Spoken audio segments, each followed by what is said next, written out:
colaborar, é só colocar naquela caixa grande também que fica aqui no andar térreo, e nós agradecemos desde já a colaboração de todos. E continuamos lembrando a todos aqueles que estão chegando pela primeira vez, e a todos nós também, que em todas as reuniões públicas nós temos evangelização infantil, sendo que nas reuniões de quarta-feira à noite e de sábado à tarde, nós temos evangelização infanto-juvenil. Então não deixem de trazer suas crianças, seus jovens, para que eles possam relembrar os ensinamentos de Jesus à luz da doutrina espírita. E convidamos a todos para o nosso rodízio de caldos, que será realizado no dia 18 de agosto, das 12 às 16 horas, na rua Irutim, número 90, aqui mesmo, na Penha Circular. Quem estiver interessado, os convites estão com a dona Terezinha. E continuamos pedindo também a todos nós, a todos os frequentadores, que continuem incluindo nas nossas orações, que continuamos incluindo nas nossas orações a prece para os nossos governantes, para os governantes de todas as nações, para que a gente possa continuar colaborando com essa espiritualidade amiga na manutenção da paz no nosso planeta. E oremos também pela obra da nossa casa. E lembramos a todos que não se alimentem aqui no salão e nem utilizem o aparelho celular. Por favor, verifiquem se estão desligados ou coloquem no modo silencioso para que não atrapalhe o andamento dos nossos estudos. E vamos agora à leitura da página, que é essa página que vocês têm em mãos.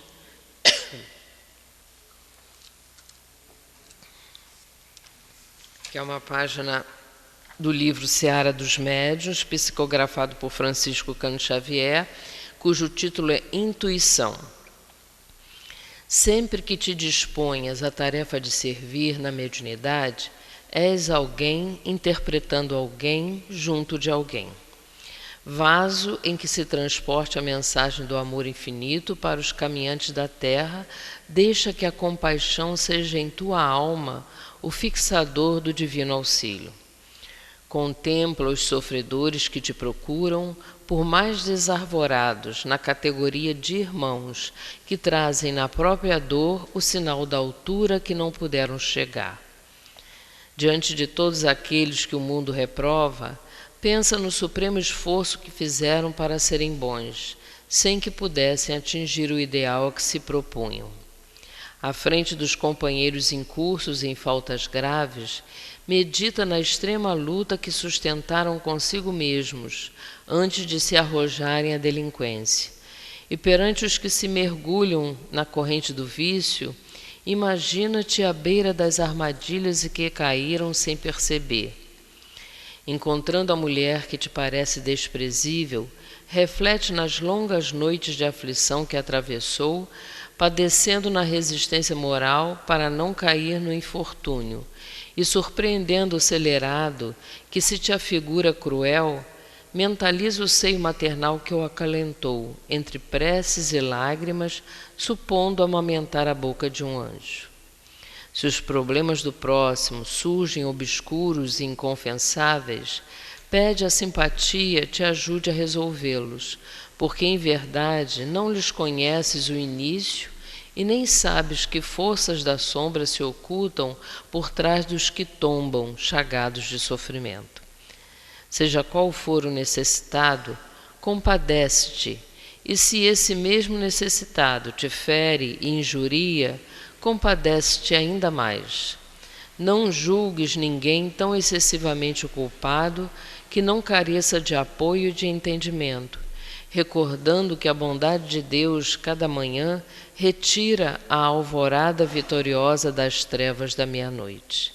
Intuição é pensamento a pensamento, e só o pensamento da compaixão é capaz de traduzir com fidelidade o pensamento da luz. Emmanuel. Bem, depois dessa página belíssima, vamos fazer a nossa prece, rogando a Deus, nosso Pai, ao nosso querido Mestre Jesus, ao irmão Clarencio, a toda essa espiritualidade amiga que com certeza aqui se encontra, o amparo, o envolvimento amoroso e a permissão para iniciarmos a nossa reunião da noite de hoje. Que as vibrações amorosas do nosso querido Mestre Jesus possam chegar até nós, através dos nossos guias espirituais, pacificando as nossas mentes e os nossos corações, Senhor, para que possamos entender cada vez com mais clareza os seus ensinamentos, através dessa doutrina que tanto nos ajuda a caminhar com segurança. Envolve em especial a nossa querida Maria Helena, que trará o fruto dos seus estudos para todos nós, ao Luiz Antônio, que fará a sustentação dos passes com o seu Evangelho, enfim, Senhor, a todos nós que aqui nos encontramos, encarnados e desencarnados, que possamos sempre sentir a sua presença amiga junto aos nossos corações.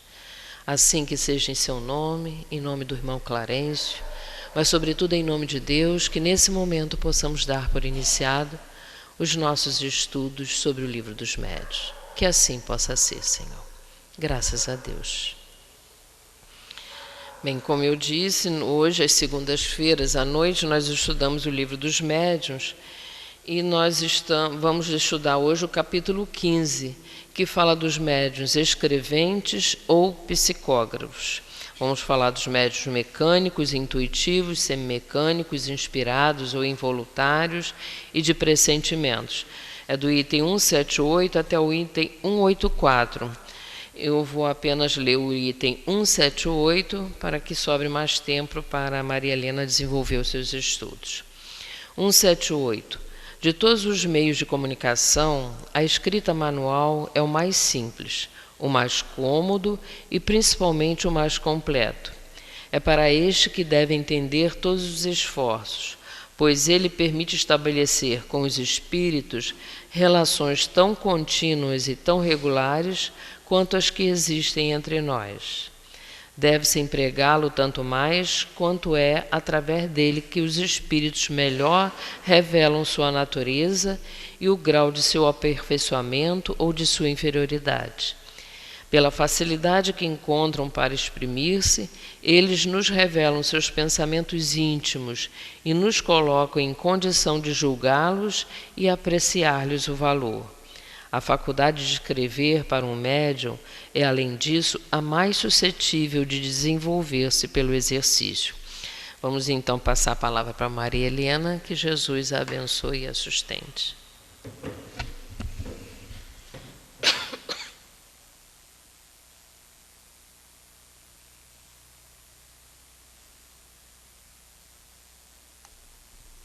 Que Ele nos abençoe e que nos conceda bastante paz e uma vibração bem quentinha para ninguém sentir muito frio aqui nessa noite, né?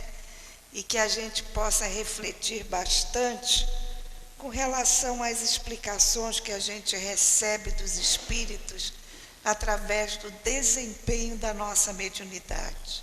E a gente já sabe a importância para o médium que quer servir em nome de Jesus e auxiliar os nossos irmãos que irão de alguma forma se utilizar da nossa mediunidade através da assistência dos bons espíritos, a importância do estudo, da reflexão, do esforço perseverante do médium para fazer as suas tarefas, realizar as suas obrigações, o seu dever como médium da melhor forma possível. E a gente não consegue isso sem o esforço da reforma íntima e o estudo da doutrina espírita de uma forma sistemática, sobretudo o Livro dos Médiuns. E, consequentemente, as obras complementares que estão aí à disposição de todos nós para a gente realizar um bom trabalho, ser um bom instrumento dessa espiritualidade superior, que muito mais hoje do que em qualquer outro tempo está a serviço da humanidade em decorrência do nosso momento histórico, momento de transição. em que nós devemos fazer as nossas escolhas de uma forma muito pensada, meditada, para que não venhamos a sucumbir novamente. E os Espíritos nos traz na noite de hoje o capítulo 15 do Evangelho, que fala dos médiuns escreventes ou psicólogos. E a gente sabe que esse conceito de médium psicólogo ou escrevente é o seguinte: são todos os que escrevem sobre a influência ostensiva dos espíritos, segundo o modo de execução da faculdade mediúnica. Por que a gente colocou influência ostensiva? Porque a gente sabe que quando a gente caminha de uma forma equilibrada diante da vida e nos propomos a fazer qualquer tipo de esclarecimento ao outro irmão, né? Estamos com a intenção de esclarecer e pegamos o computador e começamos a digitar, mandando uma mensagem que não tem nada a ver com trabalho mediúnico. Aí a gente percebe que muitas vezes a gente escreve coisas, palavras de esclarecimento, de consolo, de paz para aquele que está recebendo o e-mail pelo computador, ou então pelo zap no celular, aquelas palavras de consolo. Nesse momento, nós também estamos nos servindo de médiuns psicólogos, de médicos psicográficos, não de uma forma corriqueira, continuada, para nos categorizar como médiuns psicógrafos. Daí a espiritualidade e os nossos irmãos que nos auxiliam na tarefa de esclarecimento, no caso Leon Denis, colocar influência ostensiva dos espíritos, e essa influência é continuada. Então, aí a gente se categoriza como médium psicólogo ou escrevente. E a gente sabe que na evolução histórica dessa mediunidade de psicografia, a espiritualidade nos forneceu cabedais imensos de esclarecimento e de conhecimento que foi desenvolvido pelos espíritos ao longo da nossa história através dessa mediunidade, né? A mediunidade de psicografia. Então a gente entende por que Kardec tinha uma admiração particular por esse tipo de mediunidade, porque foi através da mediunidade de psicografia que toda a codificação kardeciana, ou seja, a nossa doutrina espírita veio à tona. Porque a gente sabe o que está escrito fica, é uma documentação que fica. E através desses escritos, dessa mediunidade, nós temos tudo isso. Livros pelos quais a gente consulta, mesmo os livros que estão na internet sendo digitado e que você pode ler através da internet, esses livros foram utilizados, foram feitos através de uma mediunidade, a mediunidade de psicografia, né? Que pode ser mecânica, intuitiva, semimecânica, de inspiração, de pressentimento, entre outros processos de desenvolvimento que nós não vamos ver na noite de hoje, mas que são processos vastíssimos dessa mediunidade de psicografia, em decorrência da necessidade daquele que veio como médium e do cabedal do espírito que vai se servir dessa mediunidade. Então, a gente já aprendeu que nós temos determinadas aptidões em decorrência da nossa necessidade evolutiva como médiuns, né? Então, aqui nós não somos médiuns de psicografia, nós não temos esse trabalho aqui na casa do irmão Clarencio por enquanto, porque a gente não sabe o desenvolvimento da tarefa do nosso centro no futuro. Pode ser que a gente venha a ter um receituário, pode ser que a gente venha a ter algum outro trabalho em que vai se precisar de médios psicólogos. Mas se existir alguém na casa que tem esse dom mediúnico, ela está em estado latente, esperando a oportunidade desse processo de trabalho, se for o trabalho da nossa casa, aparecer. Então, aqui nós não temos esse trabalho, né?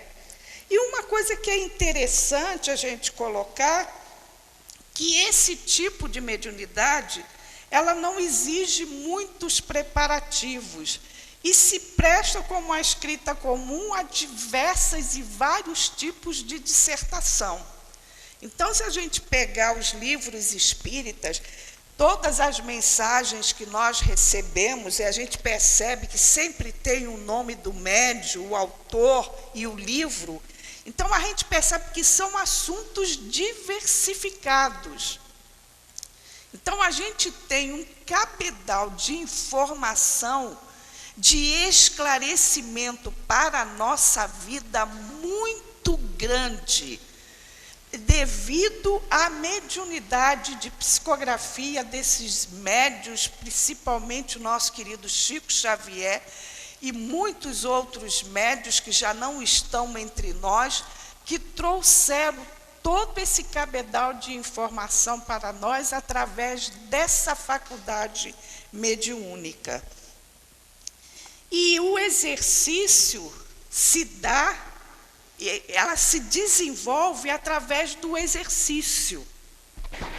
Eu me lembro que quando eu comecei, eu era bem jovem, muito jovem, então eu sabia que era médium, mas eu não sabia que tipo de mediunidade iria se desenvolver no meu processo evolutivo como médium.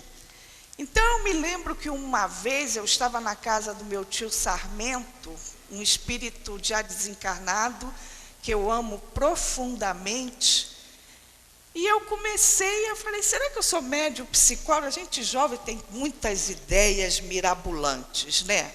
A gente quer saber de tudo, quer fazer tudo. Então eu falei, minha avó, a vida inteira, eu desde pequenininha me disse que eu era médium, mas nunca me disse que tipo de faculdade eu tinha. Então eu comecei, né?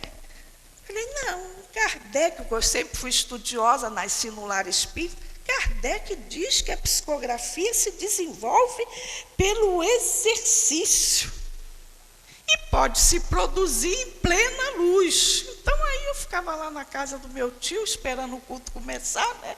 Ia para a sala, pegava um papel, um lápis, ficava, fazia a prece, nada.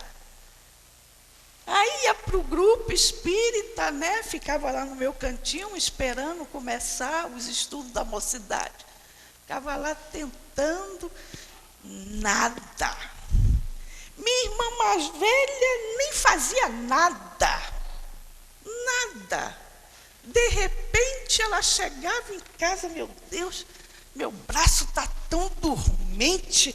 Nossa, meu braço hoje está dormente. Veio tanta ideia na minha cabeça. Aí ia para o quarto, abria a gaveta da escrivaninha e começava. Escrevia folhas e folhas e folhas. Minha irmã mais velha. E eu nada, nenhuma palavrinha.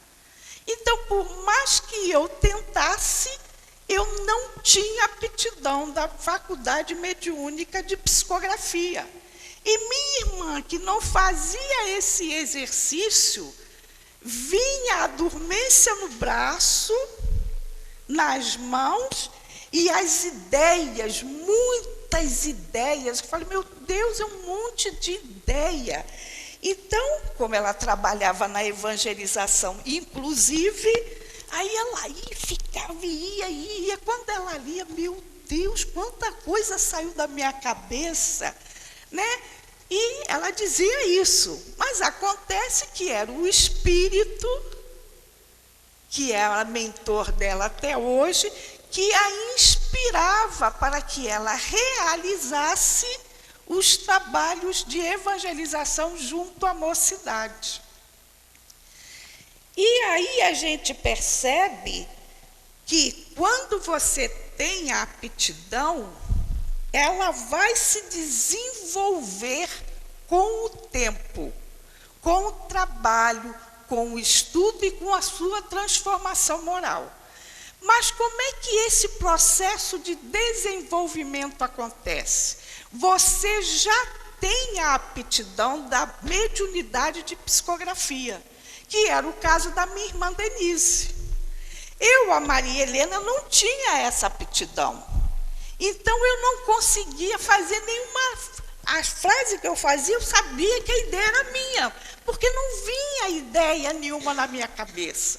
Então, eu não tinha essa aptidão.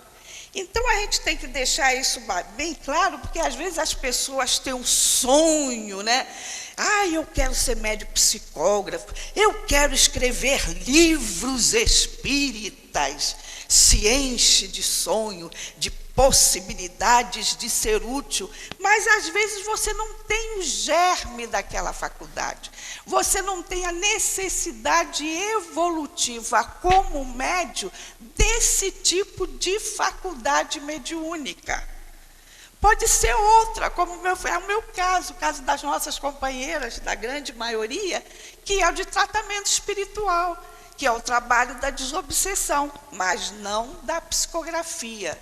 Então, antes que a gente se enverede nesse exercício, como Kardec fala para a gente, que tenhamos a certeza de que nós temos essa aptidão.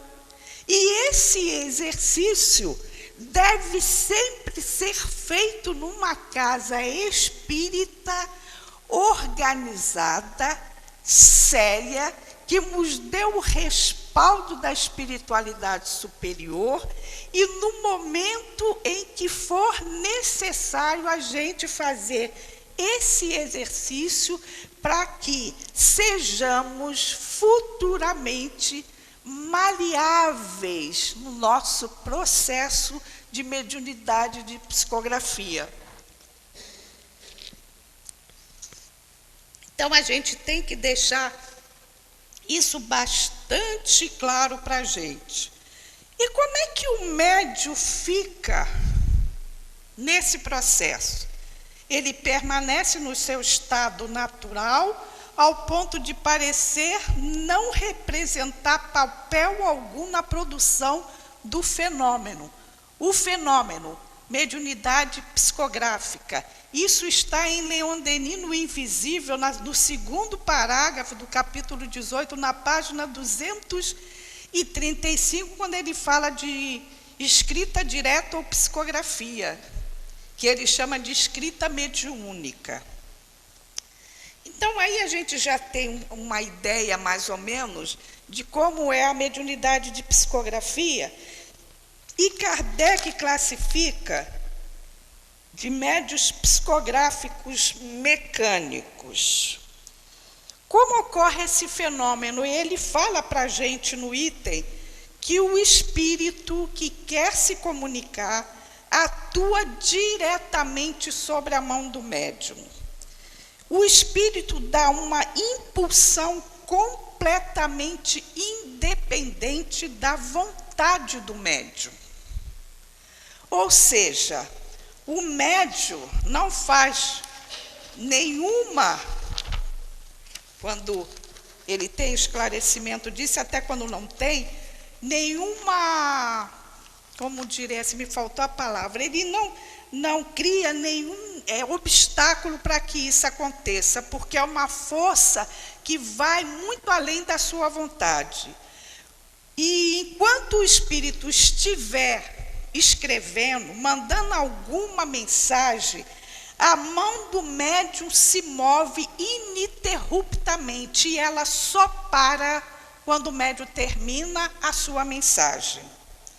Então, o espírito, ele dirige a sua ideia diretamente para o papel, sem nenhuma interferência mental do médium.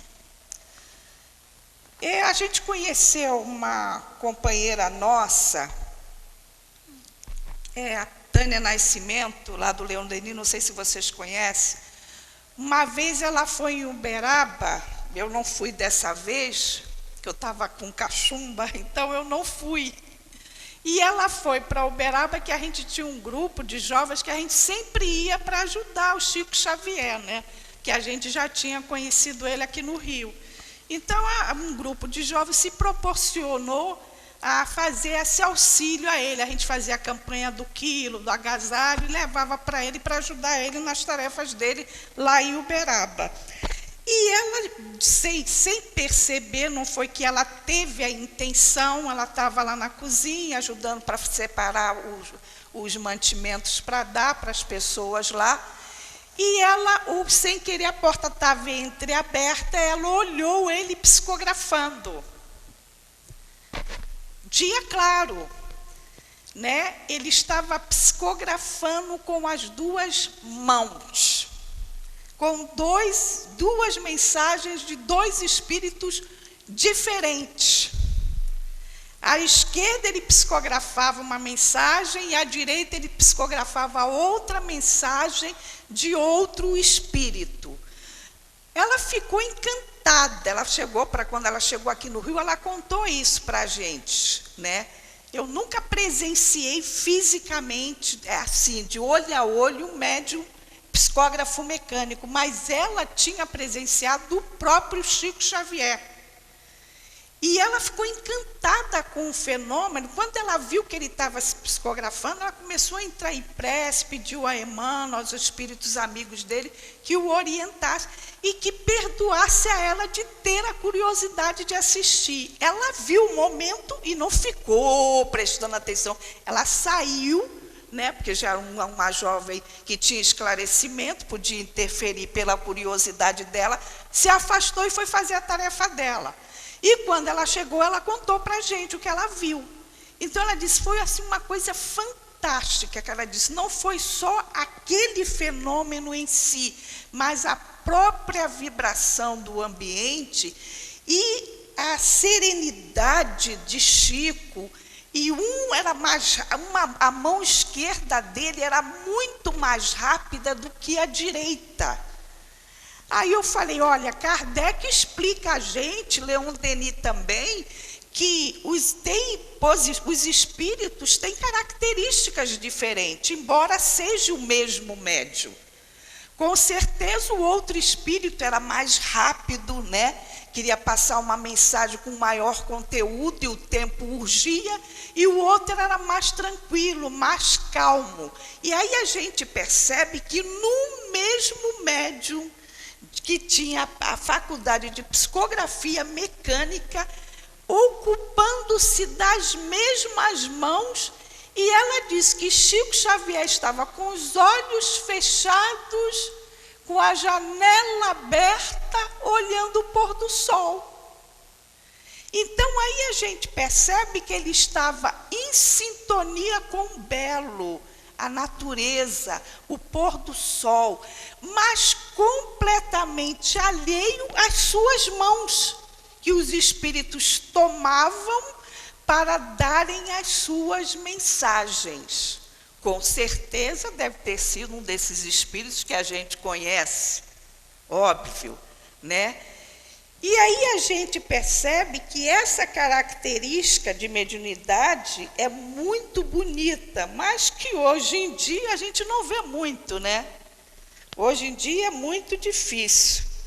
Então o médium não tem consciência do que escreve, embora Chico Xavier fosse o médium que nós conhecemos e sabemos que era um médium sério, estudioso e de uma moral assim incrível, mas ele era médium mecânico, não estava participando daquele processo, e, como diz Kardec, quando se dá, no caso, a inconsciência absoluta, tem-se um médium chamado passivo ou mecânico. No caso, a gente sabe que Chico Xavier não era médium passivo, embora fosse um médium mecânico. Obviamente que ele participava das mensagens, mas no início do estudo, da complementação da doutrina, da sua estruturação, muitos médiuns passavam por essa inconsciência absoluta. né?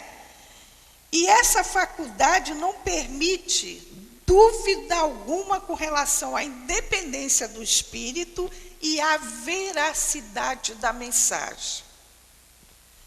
Mas Hermínio de Miranda, no livro Diversidade do Carisma, na nota que ele fala de psicografia, na página 363, ele diz o seguinte, ele fala assim para a gente: o que ocorre com relação a essa inconsciência absoluta é que a consciência está presente no ser em vigília, e ausente, mas não existente, no estado de transe.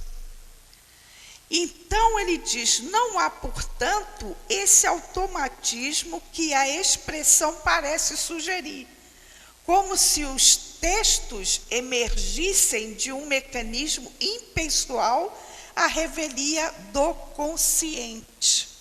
Lembra o exemplo do Chico? Ali ele não estava numa inconsciência absoluta, ele estava em seu estado de vigília, né? Tanto é que estava com o seu pensamento de uma forma superior, olhando o pôr do sol pela janela que estava aberta da sua sala em que ele estava psicografando. E quando ele fala que a consciência está presente no ser em vigília, e ausente, mas não inexistente, em estado de transe. O caso do nosso Chico Xavier, ele estava em transe, que ele estava tendo um fenômeno mediúnico. Um fenômeno mediúnico. Daí a sua ausência, né? Porque ele poderia alguém entrar e ele, nesse estado de ausência não inexistente de sua consciência, alguém poderia entrar na sala, no caso Tânia. Já pensou se Tânia abre a porta? Ele estava consciente do fato, iria atrapalhar o fenômeno, com certeza, porque iria desvirtuar a atenção dele nesse estado de transe, e isso poderia até prejudicar as mensagens dos espíritos, ou não, dependendo da situação e da possibilidade daquelas mensagens esclarecer as pessoas que iriam mais tarde no centro terem orientações através da psicofonia, da psicografia de Chico.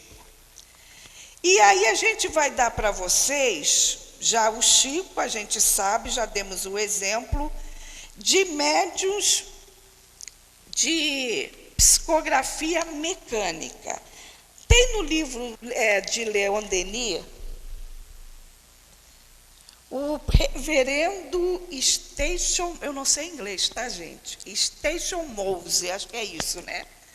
Ele era pastor de uma igreja anglicana e acontece o seguinte, nós vamos ler, porque o exemplo que Leon Denis dá é muito interessante para o nosso entendimento com relação a esse tipo de faculdade. O reverendo Station Mose, pastor da igreja anglicana, sábio e pensador estimado, muito imbuído dos dogmas da teologia protestante, tornou-se médium escritor mecânico. As ideias novas para ele, que as mensagens continham, sustentavam seus protestos. E foi após muitas lutas interiores que terminou por adotá-las como sendo mais conforme à justiça e à bondade de Deus. Tanto ele não participava mentalmente das ideias que os espíritos estavam passando através da sua psicografia mecânica, que ele ficava observando, lendo e protestando, não aceitava aquelas ideias que os espíritos estavam passando para ele. Aí ele diz mais ainda, Leon Denis, ele sempre teve um cuidado extremo para evitar que seus próprios pensamentos exercessem uma influência qualquer sobre os assuntos tratados. Então, aí a gente percebe a seriedade desse médium.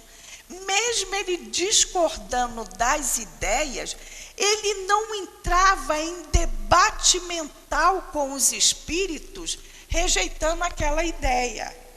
Existia entre eles, aí ele diz, ele sempre teve, até o ponto de se aplicar a lei a ler os próprios textos, obras gregas, no momento em que a sua mão experimentava esta impulsão dos espíritos.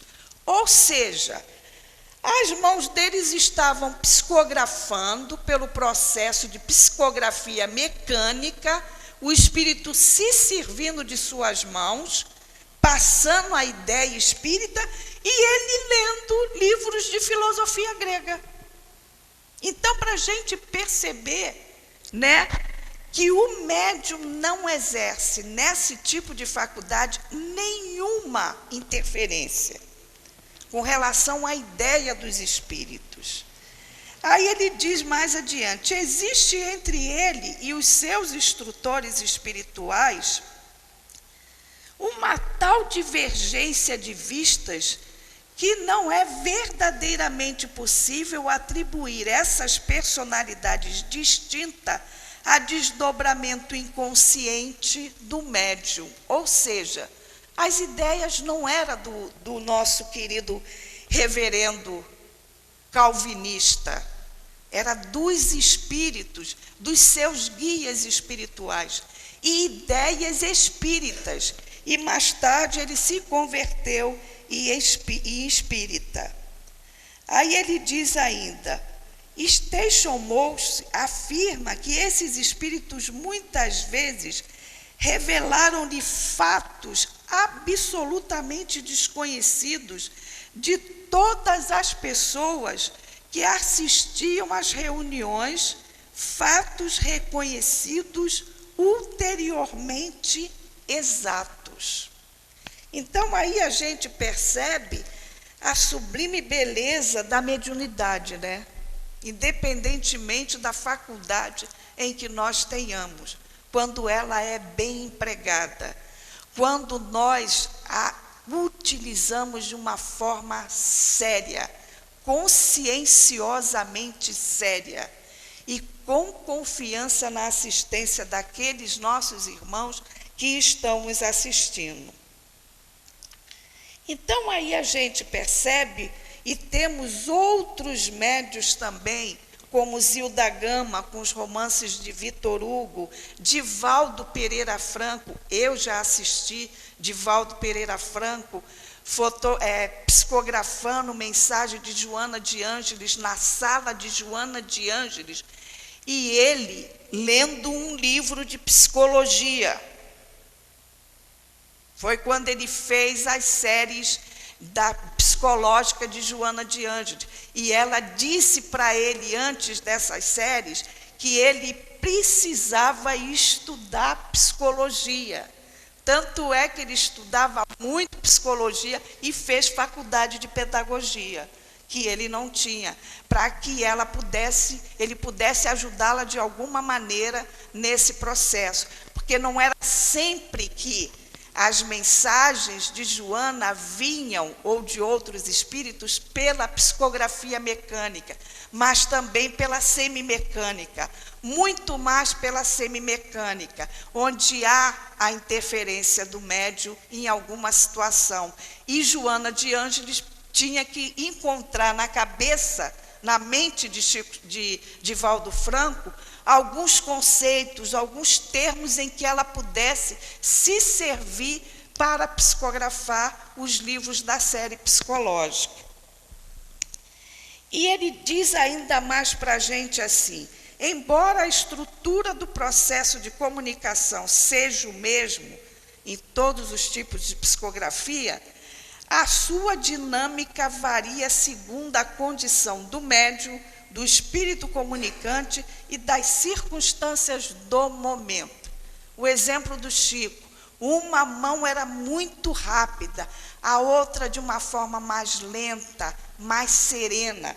São a condição do médium, Chico, a condição do espírito comunicante e as circunstâncias do momento. À noite, ele teria uma reunião em que ele daria notícias de entes queridos desencarnados.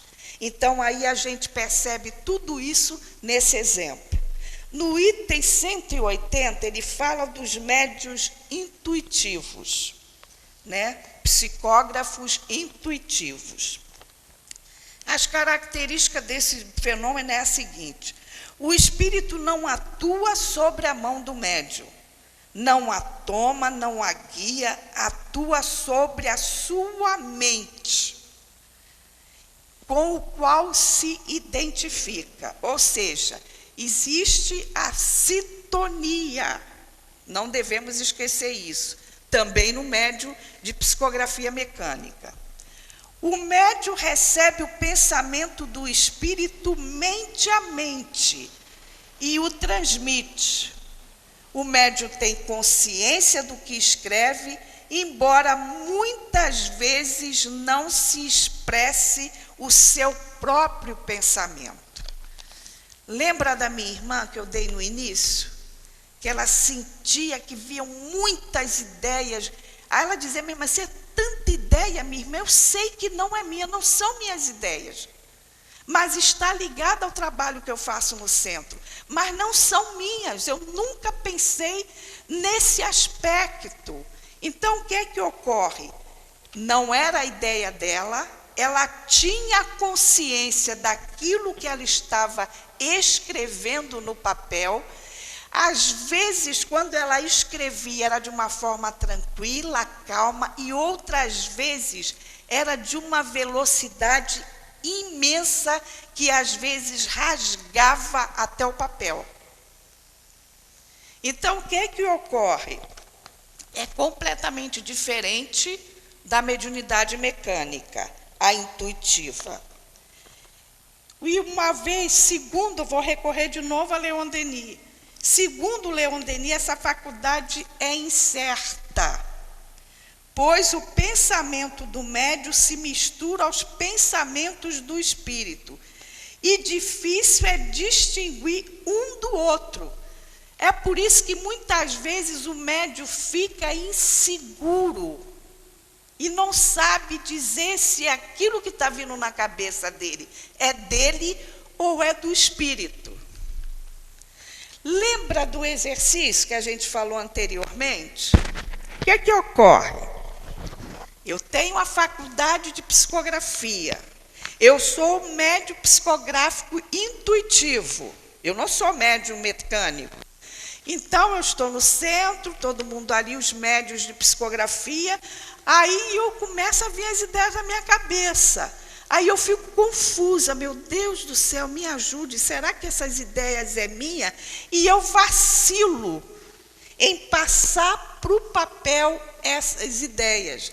Daí Kardec dizer para a gente que essa faculdade é necessário o exercício, porque você vai dando maleabilidade nas mãos, no braço, para o médium, para o espírito te ajudar de uma forma mais complexa, de uma forma mais rápida, mais equilibrada. O estudo da doutrina espírita, do português, de ortografia, para não escrever errado, que é muito importante, né?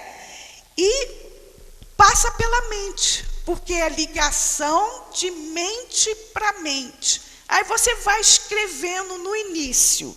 E aí o que a gente percebe? Muitas vezes a gente percebe, quem lê a mensagem depois, que as ideias, que as palavras, as frases, são muito parecidas com as que o médium usa sempre. Mas no decorrer da mensagem, a gente começa a perceber que são ideias completamente diferentes da que o médium tem corriqueiramente. Então, nesse processo de psicografia intuitiva, há de ter muito estudo, muita seriedade e análise de todas as mensagens recebidas no cunho da doutrina espírita, Kardec, Livro dos Médiuns, e também da razão e da nossa consciência, para que a gente não perca a oportunidade de receber esclarecimentos válidos e necessários para o nosso crescimento espiritual e moral, como daqueles que estão se servindo da nossa mediunidade. Então, o critério, gente, de responsabilidade em todos os fenômenos mediúnicos é muito grande. E Kardec diz, repetindo mais uma vez a palavra de Kardec para ficar bem claro, é possível reconhecer-se o pensamento sugerido por não ser nunca preconcebido pelo médium. Lembra do exemplo da nossa irmã Denise? Me vêm ideias que eu nunca tive na minha vida, mas ela tem consciência do processo. O pensamento nasce e se desenvolve à medida que a escrita vai sendo traçada, e a miúde é contrária à ideia do médium. Pode até estar fora dos seus conhecimentos e da sua capacidade. E isso acontecia e acontece muito na nossa doutrina espírita. E, mais uma vez, no invisível, Leon Denis diz, sempre encontraremos nas comunicações obtidas termos, expressões, formas, frases familiares do médium. Porém, sempre haverá divergências de ideia e divisão expressa que se afirma cada vez mais, assim como a superioridade do espírito sobre o médium. E aí a gente vai recorrer, mais uma vez, aos exemplos que ele nos dá nesse livro, que é muito interessante. Quem tiver no Invisível, leia esse livro, estudem esse livro, que ele é uma complementação do estudo que nós estamos fazendo na noite de hoje, e é muito interessante. Ele diz assim, aos médiuns que seriam levados a atribuir a si mesmo o mérito das comunicações obtidas, assinalemos agora um exemplo. Num grupo de oficiais, um subtenente, homem comum, como espírito e inteligência, pouco instruído, mas bom médium, imaginava tirar da sua bela cabeça comunicações morais e começava a acreditar-se extremamente talentoso. Um belo dia, na reunião semanal do Centro Espírita, no meio de uma bela frase, ele para simplesmente. Impossível continuar. Ele não conseguiu mais escrever. Um outro médium explicava que, sem que o tivesse perdido, os espíritos davam uma lição de humildade a esse médium presunçoso. Recebeu a lição, aprendeu a lição, e numa outra sessão, esse mesmo médium escrevia sobre 3 folhas de papéis sobrepostas, 3 comunicações completamente diferentes, redigindo apenas uma linha em cada folha, sucessivamente, e isso com a maior clareza e rapidez habitual. Então, o que é que ocorre? Ele era um médium de psicografia intuitivo. Como as ideias passavam pela cabeça dele, mas ele tinha uma inteligência comum. E as mensagens tinham um cunho moral elevadíssimo. Então, ele se envaideceu daquilo. Aí, o que ocorre? O espírito simplesmente parou. Como se amostrasse assim para ele, olha aqui, cara, Não é você, essas ideias não é sua, não. Aprende a ser mais humilde e menos presunçoso. Isso também é um lembrete para todo e qualquer médium, independente da sua faculdade. Devemos sempre exercer todo e qualquer trabalho mediúnico com seriedade, nós vamos repetir essa palavra o tempo inteiro, e com humildade, reconhecendo que todo material esclarecedor, digno de ressalva, que esclarece, fortalece, consola e ajuda as criaturas, sempre partem das ideias dos espíritos que estão utilizando da nossa mediunidade para esclarecer a humanidade. Mesmo que sejamos médios comuns, sem grandes alaridos, sem muitas pompas, não somos Chico Xavier, não somos Divaldo Pereira Franco, não somos uma Ivone do Amaral Pereira, somos médios simples no exercício da nossa faculdade mediúnica. Mas como nosso querido irmão Tenente, somos espíritos comuns com uma inteligência vulgar. O vulgar é no sentido de não sermos gênios, né? Mas isso não nos tira a responsabilidade, mais uma vez, de estudarmos sempre para sermos melhores receptores dos nossos amigos espirituais. Continuando, né, do médium... Ih, até me perdi, gente. Então, aí a gente vê agora do médium inspirado, médium intuitivo, um outro exemplo muito interessante, porque eu acho que o exemplo marca mais a gente. É de Pietro Ubaldi. Ele escreveu A Grande Síntese, e ele explica para a gente como adquiriu a sua faculdade de médium psicógrafo intuitivo.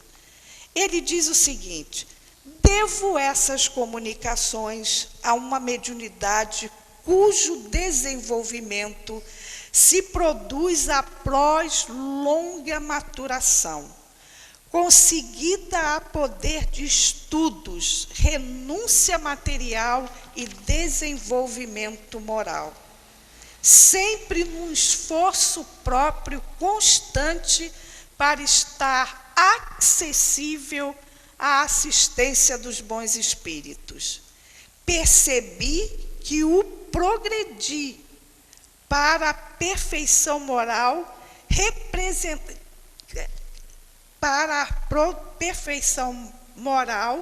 representa condições necessárias ao desenvolvimento desse gênero de mediunidade. E ele ainda diz: a obediência às manifestações da intuição é uma das condições fundamentais ao desenvolvimento e ampliação desta faculdade.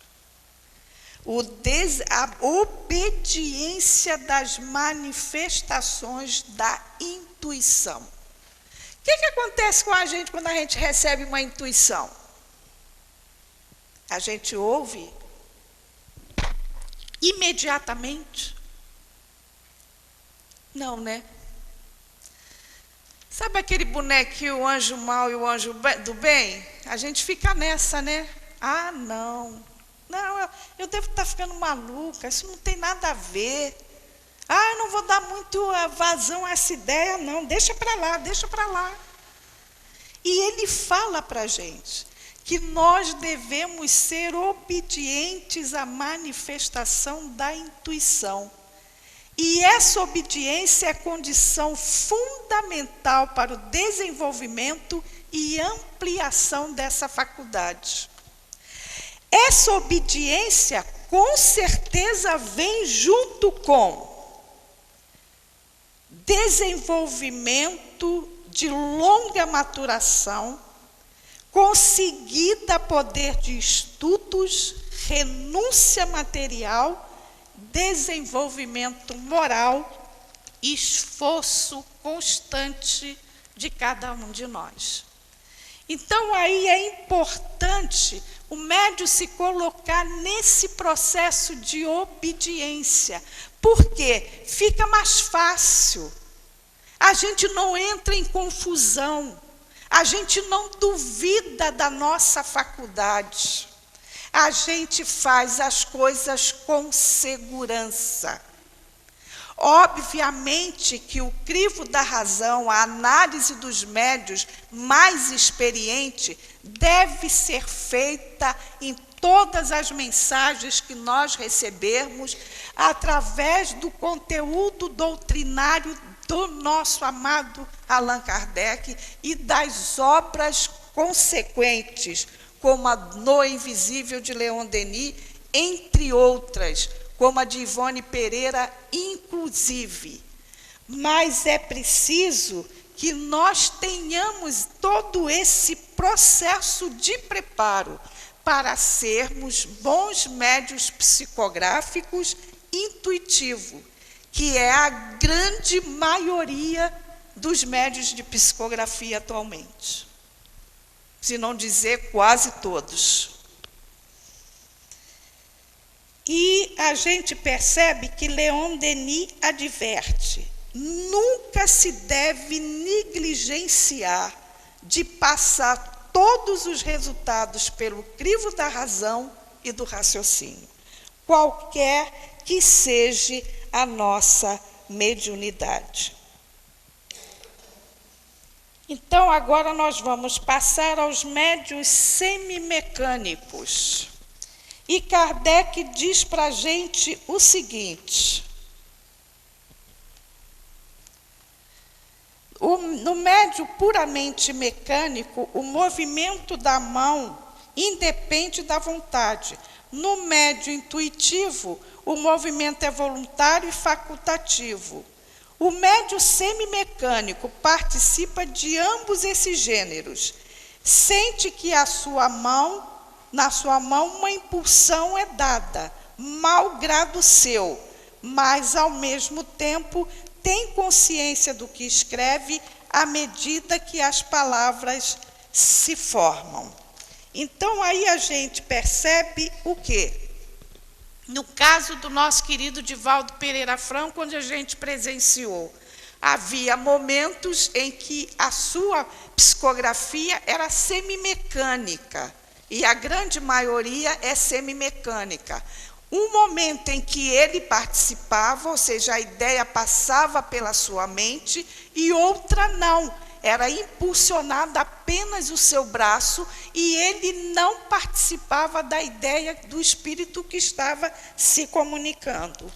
Então, aqui eu perdi muito tempo, mas tudo bem. E aí a gente vai falar para vocês com relação aos homens de gênio, né? Quando ele fala dos médiuns inspirados, né? A gente vê grandes artistas, grandes escritores, grandes atores. Esses homens são todos inspirados. A gente vê as novelas na televisão, não é? A gente não sai de casa, né? A gente pensa assim, meu Deus, de onde é que sai da cabeça desse homem tanta história? Médium inspirado, sem ter consciência do fato. Então, aí a gente percebe que está fazendo parte da vida do ser humano. Todos nós somos inspirados, todos nós. Nossas primas, Tereza e Cristina, já tive a oportunidade de falar isso para vocês, elas são médios clarividentes. Aí, o que ocorre? Elas foram assistir uma peça num teatro da Zona Sul, acho que é o Teatro dos Quatro, eu não sei, acho que é isso na Zona Sul, né? Ela foi assistir uma peça. Todo mundo estava comentando que a peça era muito boa, elas foram. Aí ela disse que entrou no teatro, né? Aí o artista, né, o principal da peça, né, estava ali envolvido naquele trabalho de uma forma plena. né? Ela disse que sentia a emoção que ele passava. Ela disse que num certo momento ela piscou o olho e quando ela abriu, ela viu que um espírito de mulher se aproximava daquele ator e começava a sugerir ideias para ele. E era como se ele recebesse aquelas ideias de uma forma tão clara, tão lúcida, que ela disse assim para a gente, ele repetia as palavras do Espírito. E aí depois, ela pesquisando, voltou, né, ela teve cuidado, comentou isso só com a gente, não falou com ninguém. Ela foi ver o nome da escritora da peça que ele estava divulgando através da sua arte de ator, e por sinal, um bom ator, conhecido por todos nós. Ela disse assim, Maria Helena era o mesmo espírito. Eu falei, como é que você sabe? Ela olhou para mim, viu que eu estava vendo ela no palco e disse o primeiro nome dela. Então ela percebeu que o espírito chegou próximo àquele ator, aquele artista, e a gente sabe que todo artista tem sensibilidade, é um médium que não tem consciência do fato que é um médium, e inspirava a ele as frases que ela gostaria que ele dissesse, que ele explanasse naquela emoção em que ele estava colocando as ideias daquele espírito através da sua arte de ator. Então, aí a gente percebe que todos nós somos médios, como falou nosso querido irmão Kardec. Todos nós podemos ser inspirados por algum espírito.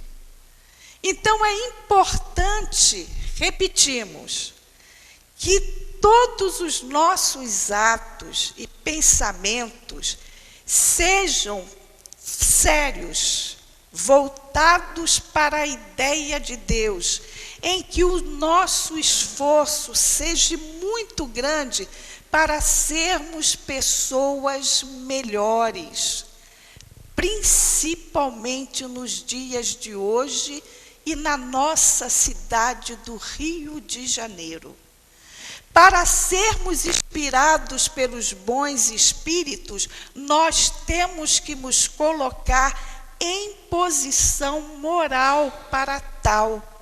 E a nossa humanidade de hoje precisa muito do auxílio daqueles que abram os seus canais de percepções, de intuições, de sensibilidades, independentemente de ser médium ostensivo ou não, para colocar na sua palavra, nas suas mãos, atitudes dignas de serem seguidas pelos homens de hoje, que estão completamente perdidos, embora conheçam e tenham em seus corações a ideia de Deus. Então, que nós possamos, como espíritas, compreender as nossas responsabilidades na vida que estamos vivendo hoje. As responsabilidades de divulgar a ideia de Deus, a esperança, o amor, o perdão, a compreensão, o esforço de cada ser para se colocar na sociedade de uma forma íntegra, cumprindo o seu dever como deve ser cumprido, não é papel dos espíritos desencarnados, nem dos médiuns de psicografia. É papel de todos nós, principalmente nós espíritas, que sabemos quem somos, de onde viemos, o que estamos fazendo aqui e para onde nós iremos. Então, vamos aproveitar cada momento de estudo, cada leitura edificante que fizermos, para aumentar o nosso cabedal intelectual, que irão nos ajudar consideravelmente no esforço da nossa reforma moral e auxiliar os nossos irmãos em humanidade. Que é isso que os nossos amados irmãos que aqui se encontram no plano espiritual esperam de todos nós. Que Deus nos abençoe, que Jesus envolva cada um de nós nas suas vibrações de amor. E continuem estudando o Livro dos Médiuns. Graças a Deus. Graças a Deus, Maria Helena, que Jesus a abençoe. Vamos agora à segunda parte da nossa reunião, onde será comentado o Evangelho pelo Luiz Antônio, capítulo 10, Bem-aventurados que são misericordiosos, dos itens 19 ao item 21. Ninguém sendo perfeito, segue-se que ninguém tem o direito de repreender seu semelhante?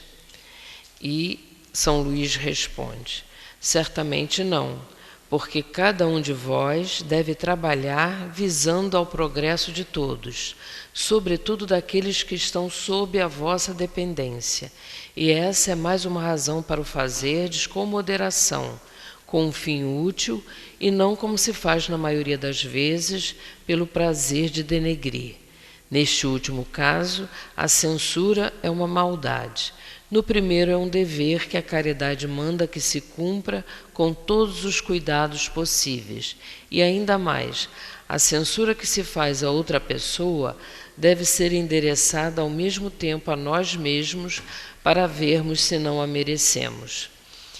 Item 20. É repreensível observar as imperfeições dos outros quando desse fato não resulta nenhum proveito para eles, ainda que tais imperfeições não sejam divulgadas? Tudo depende da intenção. Certamente que não é proibido ver o mal quando o mal existe. Seria mesmo inconveniente ver por toda parte apenas o bem. Essa ilusão causaria danos ao progresso. O erro consiste em fazer essa observação em detrimento do próximo, desacreditando-o perante a opinião pública sem necessidade. Seria ainda repreensível fazê-lo apenas para satisfazer a si mesmo, com um sentimento de malevolência e de alegria por encontrar os outros cometendo faltas. É totalmente o contrário quando, lançando o véu sobre o mal e assim ocultando-o do público, limitamo-nos a observá-lo para tirar do fato um proveito pessoal, isto é, para estudá-lo e evitar fazer o que condenamos nos outros. Essa observação, aliás, não é útil ao moralista? De que maneira ele descreveria os defeitos da humanidade se não estudasse os exemplos? Também uma resposta de São Luís. E a 21. Haverá casos em que seja útil revelar o mal de outra pessoa? Essa questão é muito delicada, e aqui é preciso apelar para a caridade bem compreendida. Se as imperfeições de uma pessoa só prejudicam a ela mesma, jamais haverá utilidade em fazer com que outros as conheçam. Mas se elas podem prejudicar a outras pessoas, é preferível o interesse de um grande número de pessoas ao interesse de apenas uma. Segundo as circunstâncias, desmascarar a hipocrisia e a mentira pode ser um dever, porquanto é preferível que um homem caia a que vários sejam enganados e se tornem suas vítimas. Em semelhantes casos, é preciso avaliar as vantagens e os inconvenientes. São Luís, Paris, 1860.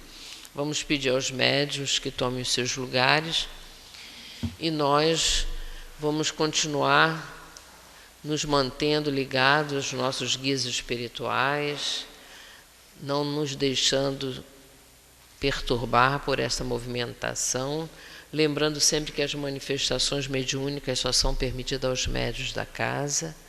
Vamos nos manter em oração, em vigilância, sentindo a presença amiga do nosso querido Mestre Jesus junto a nós, nos envolvendo, nos pacificando a nossa mente, o nosso coração.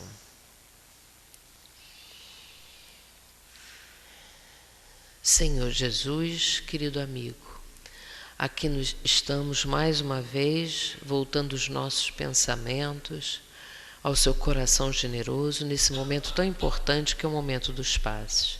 Abençoe, Senhor, aos médiuns que aqui se encontram, para que eles possam ser bons intermediários dessa espiritualidade amiga e possam doar aquilo que eles têm de melhor dentro de si. E quanto a nós outros, Senhor, que também possamos estar sintonizados com esses espíritos amigos, para estarmos abertos, receptivos e podermos receber também tudo aquilo que realmente necessitamos, para que possamos sair daqui mais equilibrados, mais fortalecidos pelo seu amor. Abençoe, Senhor, o momento do passe. Graças a Deus.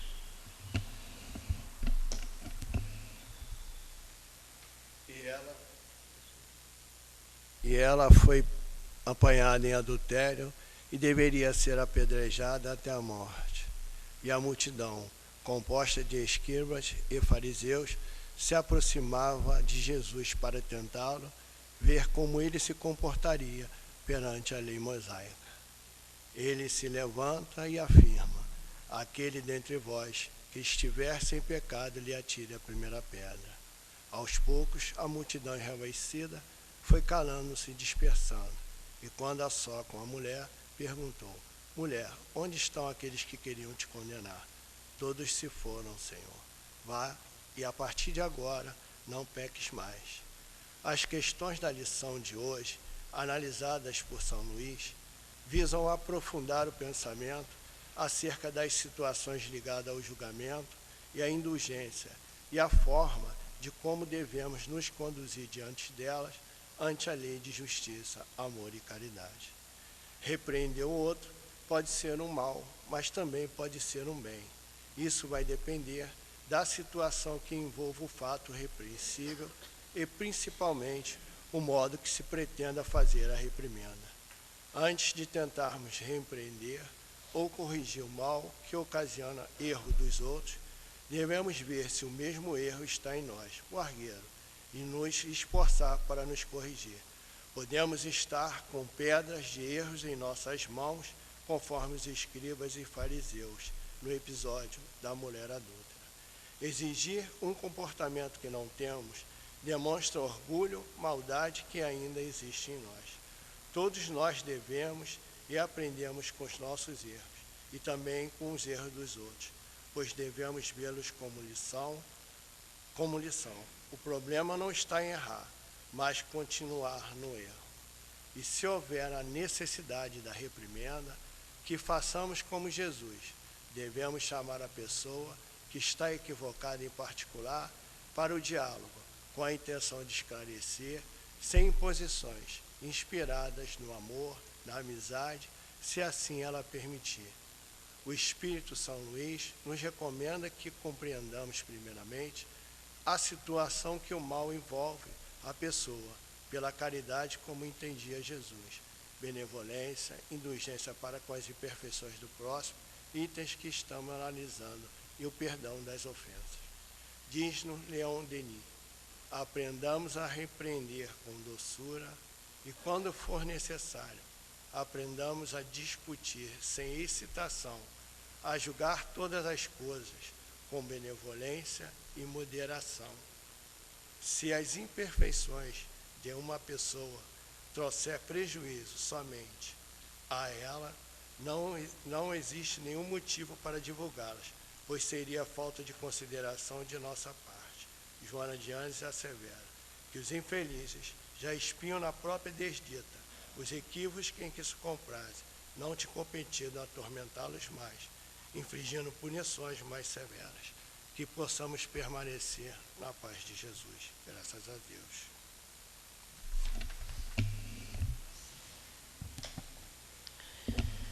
Graças lhe damos, Senhor, por tudo que recebemos na noite de hoje, por tantos ensinamentos, por esses fluidos salutares, pela sua presença amiga junto a nós, nos envolvendo, nos consolando, nos fortalecendo, Senhor.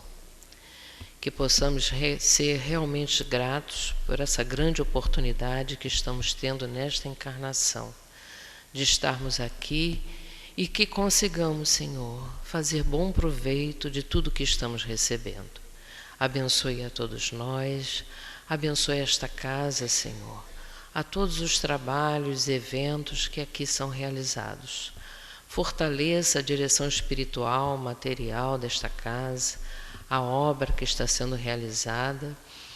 E pedimos também, Senhor, por todos os nossos governantes, por todos os chefes de todas as nações, que também eles possam sentir a sua presença amiga junto às suas mentes, aos seus corações, através dos seus guias espirituais, e façam sempre as melhores escolhas. Obrigada por tudo, Senhor, e que seja em seu nome, em nome do irmão Clarencio, mas sobretudo em nome de Deus, que nesse momento possamos dar por encerrada a nossa reunião da noite de hoje. Que a sua doce e serena paz, Senhor, permaneça sempre neste ambiente, nas nossas vidas, nos nossos corações. Que assim seja, Senhor. Graças a Deus.